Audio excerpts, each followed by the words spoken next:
প্রথমে হচ্ছে রামায়ণ কিনেছি।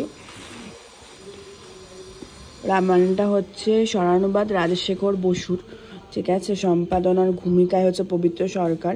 এটা পদ্য ইয়েতে লেখা নেই, এটা গদ্য অবস্থাতেই লেখা আছে। আর পদ্য তো মানে আমি তো অতটাও জ্ঞানী মানুষ না যে পদ্য ইয়েতে পড়বো। এখানে সব কিছুই ইয়ে অবস্থায় লেখা আছে, গদ্য অবস্থায়। যাই হোক, আর এটা হলো আমাদের ধর্মগ্রন্থ শ্রীমদ্ ভগবদ গীতা। এটা স্বামী লোকেশ্বরানন্দর লেখা, ঠিক আছে। তো প্রথমেই বললাম আমরা তো অত জ্ঞানী না, ওরা পড়ে যেটা বুঝেছে, ঠিক আছে, সেটাই এখানে লিখেছে। তো অতিরিক্ত সহজ ভাষায় ওগুলো লেখা আছে, আর যারা জ্ঞানী মানুষ তারাই ওরকম ইয়েতে পড়বে। তো এটা হলো, এইটা আরেকটা কিনেছি। আমার মা যেহেতু রামকৃষ্ণ মিশনের দীক্ষিত, ওই জন্য স্বামী বিবেকানন্দর একটা জীবনী বই কিনেছে। আর যারা দীক্ষিত তারা ওখান থেকেই দিল, মানে যেখান থেকে বইটা, স্টলটার নাম আমার ঠিক মনে নেই কী ছিল। যারা ওখানকার দীক্ষিত, মানে রামকৃষ্ণ দীক্ষিত, তারা এই বইটা পড়লে মানে অনেক কিছু জানতে পারবে স্বামী বিরাজনন্দের। যাই হোক, আর হ্যাঁ, আমি শার্লক হোমসের কোনোদিনও পড়িনি গল্প। শার্লক হোমস ডিটেকটিভ কোনোদিনও পড়িনি গল্প। তো এটা প্রথম, ওই জন্য কিনলাম। এটা হচ্ছে আনন্দ পাবলিশার্সের শার্লক হোমসের গল্প সংগ্রহ।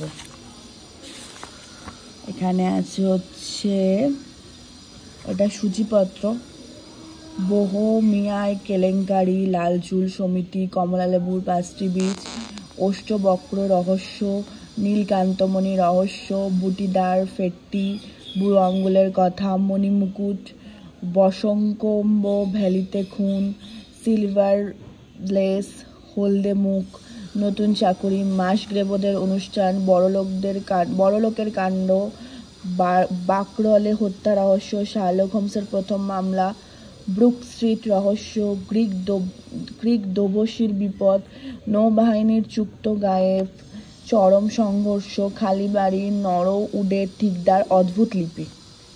এটা হলো সূচিপত্র। আর হ্যাঁ, আমি ছোটোবেলায় একটা জি বাংলায় সিরিয়াল হতো সুবর্ণলতা, ওই সিরিয়ালটা মানে দেখার জন্য আমি সন্ধ্যা থেকে পড়ে নিতাম। আর ওইটা দেখতে দেখতে আমি অঙ্ক করতাম, ওই টিভি দেখতে দেখতে। তো আশাপূর্ণা দেবীর সুবর্ণলতা আমার অসাধারণ লেগেছে সিরিয়ালটা। আমি গল্পের বইটা কোনোদিনও পড়িনি, একই হবে হয়তো, কিছুটা কাটকুট করে ওখানে দেখিয়েছে। তো এটা আশাপূর্ণা দেবীরই সত্যবতী ট্রিলজি, ঠিক আছে। এখানে মানে সুবর্ণলতা বকুল কথার প্রথম প্রতিশ্রুতি, মানে সত্যবতী, সুবর্ণলতা আর বকুল কথা তিনজনের জীবনী মনে হয় লেখা আছে। তো আমি ওই স্টলে একটু দাঁড়িয়ে দাঁড়িয়ে পড়ছিলাম, এত ভালো লাগছিল, ওই জন্য বইটা কিনে নিয়ে এসেছি। বইটা খুব সুন্দর। আর এটা হলো ছোটদের মহাভারত, এটা আমার বুনু কিনেছে। আর এর আগের দিন যখন আমি আমার মানে ওই দিদিটার সাথে গেছিলাম, তখন একটা জোকসের বই কিনেছি। কিন্তু এই জোকসের বইটা কেনার পর মানে জোকসের বই সেরকম পাওয়া যাচ্ছিল না। আগে যেমন জোকস ধাঁধার বই খুব পাওয়া যেত, এখন সেরকম জোকসের বই পাওয়া যায় না, সত্যি কথা বলতে গেলে। তো এই জোকসের বইটা আমি কিনেছিলাম। এই জোকসের বইটা কেনার পর পাশের স্টলে দেখছি যে আরেকটা ভালো জোকসের বই আছে। তো যাই হোক, তারপর আর কিনে নেওয়া হয়েছিল, তো ওই জন্য আর কিনা হয়নি। তো এটাই কিনলাম, আর 1001টা জোকস। আর হ্যাঁ, আর সুনীল গঙ্গোপাধ্যায়ের ভূপাল রহস্যটা কিনেছি, এটাও খুব ভালো।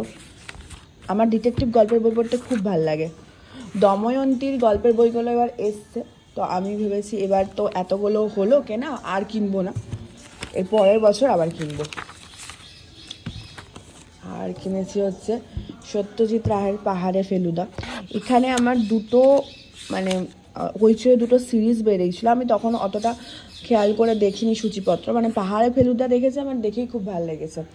তো ওইখানে আমার ওরকমভাবে মানে সত্যি সূচিপত্র দেখেই কেনা উচিত। তো আমার এখানে দুটো মানে হইচয়ে দুটো সিরিজ এসেছিলো, ওই দার্জিলিং জমজমাট আর ভূস্বর্গ ভয়ঙ্কর। যারা হইচয়ে দেখে তারা জানে, ওই এই দুটোই আমার দেখা আছে। তো ওইখানে আমি পড়ছিলাম গল্পগুলো, পুরো প্রায় একই টাইপের গল্পগুলো, সত্যি খুব সুন্দর। আর আমি তো প্রথমেই বললাম ডিটেকটিভ গল্পের বই পড়তে আমার খুব ভালো লাগে। এই যে এই কটা বই কেনা হয়েছে আমাদের এই বছর বইমেলায়। যাই হোক, সবাই ভালো থাকবে, আর ব্লগটা ভালো লাগলে অবশ্যই লাইক কমেন্ট শেয়ার সাবস্ক্রাইব করবে। টাটা।